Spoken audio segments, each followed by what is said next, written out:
कार्तिक मास में तुलसी जी की सेवा पूजा की क्या महिमा है, इस वीडियो के माध्यम से हम लोग सुनेंगे। ये मैं आपको स्कंद पुराण के अनुसार सुना रहा हूँ। ब्रह्मा जी नारद जी को बता रहे हैं।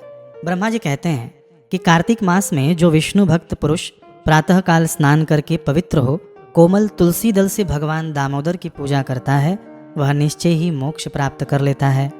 जो भक्ति से रहित है, वह यदि स्वर्ण आदि से भगवान की पूजा करे तो भी वे उसकी पूजा ग्रहण नहीं करते। सभी वर्णों के लिए भक्ति ही सबसे उत्कृष्ट मानी गई है। भक्तिहीन कर्म भगवान विष्णु को प्रसन्न करने वाला नहीं होता। यदि तुलसी के आधे पत्ते से भी प्रतिदिन भक्ति पूर्वक भगवान की पूजा की जाए तो भी वे स्वयं आकर दर्शन देते हैं। पूर्व काल में भक्त विष्णुदास भक्ति पूर्वक तुलसी पूजन से शीघ्र ही विष्णु धाम को चला गया और राजा चोल उसकी तुलना में गौण हो गए। अब तुलसी का महात्म्य सुनो। वह पाप का नाश और पुण्य की वृद्धि करने वाली है। अपनी लगाई हुई तुलसी जितना ही अपने मूल का विस्तार करती है, मूल समझ रहे हैं ना, यानी जड़ों का विस्तार करती है, इंग्लिश में रूट कहते हैं इसे। तो ब्रह्मा जी बता रहे हैं कि अपनी लगाई हुई तुलसी जितना ही अपने मूल का विस्तार करती है, उतने ही सहस्त्र युगों तक मनुष्य ब्रह्मलोक में प्रतिष्ठित होता है। यदि कोई तुलसी संयुक्त जल में स्नान करता है तो वह सब पापों से मुक्त हो भगवान विष्णु के लोक में आनंद का अनुभव करता है। अब देखिए, यहाँ ब्रह्मा जी बता रहे हैं कि तुलसी संयुक्त जल से स्नान करना है। तो तुलसी संयुक्त जल से हम लोग स्नान कैसे करें? देखिए, जब हम लोग बाल्टी में तुलसी के पत्ते डालेंगे, उससे स्नान करेंगे ना, तो तुलसी पत्र बाथरूम में बहेगा, गंदी जगहों पर जाएगा, तो वो उससे अपमान होता है। तो आप लोग कैसे स्नान करें? एक सूती कपड़ा लेना, खूब महीन कपड़ा हो, अथवा तो जाली ले लेना, जो मच्छर जाली होती है ना, उसकी जाली ले लेना और उसके अंदर तुलसी जी के पत्ते बांध देना और वो बाल्टी में डाल देना। फिर आप उस जल से स्नान करना। और यही पोटली जब कोई घर का दूसरा मेंबर नहाए ना, तो यही पोटली आप उसके बाल्टी में भी डाल सकते हैं। तो इस प्रकार घर के सभी सदस्य एक ही पोटली के द्वारा आप लोग लाभ ले सकते हैं तुलसी स्नान का। फिर जब आपका स्नान हो जाए तो वो तुलसी पत्र आप निकाल लेना और उसको गमले में डाल देना। गमले के नीचे जो मिट्टी है ना, वहाँ आप लोग डाल देना। वैसे तुलसी पत्र कभी अशुद्ध नहीं होती, ये मैं आपको बता दूँ। यदि आप उसका सेवन करना चाहें तो आप उसे धोकर खा भी सकते हैं, ठीक है। तुलसी पत्र कभी अशुद्ध नहीं होता है।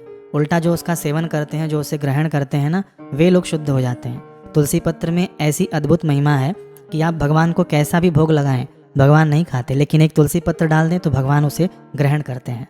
मृतक पुरुष कितना भी बड़ा पापी हो, तुलसी का एक पत्ता भी आप लोग उसके मुंह में डाल दें तो उसकी भी सदगति कही गई है। ऐसी तुलसी पत्र की महिमा है। तो तुलसी पत्र कभी अशुद्ध नहीं होता, ठीक है। अब हम लोग आगे सुनते हैं ब्रह्मा जी नारद जी को क्या बता रहे हैं। हे महामुने, जो लगाने के लिए तुलसी का संग्रह करता है और लगाकर तुलसी का वन तैयार कर देता है, वह उतने से ही पाप मुक्त हो ब्रह्म भाव को प्राप्त होता है। जिसके घर में तुलसी का बगीचा विद्यमान है, उसका वह घर तीर्थ के समान है। वहाँ यमराज के दूत नहीं जाते। तुलसी वन सब पापों को नष्ट करने वाला, पुण्यमय तथा अभिष्ट कामनाओं को देने वाला है। अभिष्ट यानी इच्छित वस्तुओं की जो हम लोग कामना करते हैं ना, वह हमें प्रदान करने वाला है। जो श्रेष्ठ मानव तुलसी का बगीचा लगाता है, वे यमराज को नहीं देखते। जो मनुष्य तुलसी काष्ठ संयुक्त गंध धारण करता है, क्रियमाण पाप उसके शरीर का स्पर्श नहीं करते। देखिए, समझिए इसको। ब्रह्मा जी कह रहे हैं कि जो मनुष्य तुलसी काष्ठ संयुक्त गंध धारण करता है, देखिए, सबसे पहले तो आप तुलसी की माला पहने और जो तुलसी जी जो सूख जाती है ना डाली पर, जो हम लोग पौधा लगाते हैं, उसको घिसकर तिलक कीजिए। तो एक तुलसी काष्ठ संयुक्त गंध माना गया है इसको। तो जो ये करते हैं, भगवान ब्रह्मा जी बता रहे हैं कि क्रियमाण पाप उसके शरीर का स्पर्श नहीं करते। क्रियमाण पाप क्या होता है कि हम लोग क्रिया करते हैं तो हमारे से जो पाप हो जाता है उसको क्रियमाण पाप कहते हैं। मान लीजिए हम लोग चल रहे हैं, नीचे कई कीड़े मकोड़े चींटियाँ मर जाती हैं। ऐसे छोटे मोटे जो पाप जाने अनजाने में होता है, जो हमारी क्रिया के द्वारा होता है, उसे क्रियमाण पाप कहते हैं। तो वो सब नष्ट हो जाता है केवल तुलसी जी का काष्ठ घिस के तिलक करने से, कार्तिक मास में, और कंठ में तुलसी धारण करने से। ब्रह्मा जी आगे बता रहे हैं, जहाँ तुलसी वन की छाया होती है, वहाँ पितरों की तृप्ति के लिए श्राद्ध करना चाहिए। जिसके मुख में, कान में और मस्तक पर तुलसी का पत्ता दिखाई देता है, उसके ऊपर यमराज भी दृष्टि नहीं डाल सकते। फिर दूतों की तो बात ही क्या है। तो यही बात भी ब्रह्मा जी बता रहे हैं कि आप लोग खूब खूब तुलसी जी की सेवा करें, तुलसी कंठ में धारण करें, तुलसी जी का तिलक करें। जो प्रतिदिन आदर पूर्वक तुलसी की महिमा सुनता है, वह सब पापों से मुक्त हो ब्रह्मलोक को जाता है। पूर्व काल की बात है, कश्मीर देश में हरिमेधा और सुमेधा नामक दो ब्राह्मण थे जो भगवान विष्णु की भक्ति में संलग्न रहते थे। उनके हृदय में संपूर्ण प्राणियों के प्रति दया थी। वे सब तत्वों का यथार्थ मर्म समझने वाले थे। किसी समय वे दोनों श्रेष्ठ ब्राह्मण तीर्थ यात्रा के लिए चले।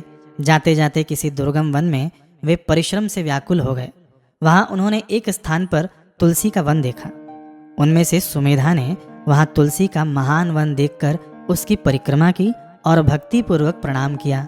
यह देख हरिमेधा ने तुलसी का महात्म्य और फल जानने के लिए बड़ी प्रसन्नता के साथ बार बार पूछा, ब्राह्मण, अन्य देवताओं, तीर्थों, व्रतों और मुख्य मुख्य ब्राह्मणों के रहते हुए तुमने तुलसी को क्यों प्रणाम किया? सुमेधा बोला कि महाभाग सुनो, यहाँ धूप सता रही है, इसलिए हम लोग उस बरगद के समीप चलें। उसकी छाया में बैठकर मैं यथार्थ रूप से सब बात बताऊंगा। वहां विश्राम करके सुमेधा ने हरिमेधा से कहा कि विप्रवर, पूर्व काल में दुर्वासा के शाप से जब इंद्र का ऐश्वर्य छिन गया था, उस समय ब्रह्मा आदि देवताओं और असुरों ने मिलकर क्षीर सागर का मंथन किया। उससे ऐरावत हाथी, कल्पवृक्ष, चंद्रमा, लक्ष्मी, उच्च श्रवा घोड़ा, कौस्तुभ मणि तथा धन्वंतरी रूप भगवान श्रीहरि और दिव्य औषधियां प्रकट हुई। तदनंतर अजरता और अमरता प्रदान करने वाले उस अमृत कलश को दोनों हाथों में लिए हुए श्री विष्णु बड़े हर्ष को प्राप्त हुए। उनके नेत्रों से आनंद आश्रु की कुछ बूंदें उस अमृत के ऊपर गिरीं। उनसे तत्काल ही मंडलाकार तुलसी उत्पन्न हुई। इस प्रकार वहां प्रकट हुई लक्ष्मी तथा तुलसी को ब्रह्मा आदि देवताओं ने श्री हरि की सेवा में समर्पित किया और भगवान ने उन्हें ग्रहण कर लिया। तब से तुलसी जी जगदीश्वर श्री विष्णु की अत्यंत प्रिय करने वाली हो गईं।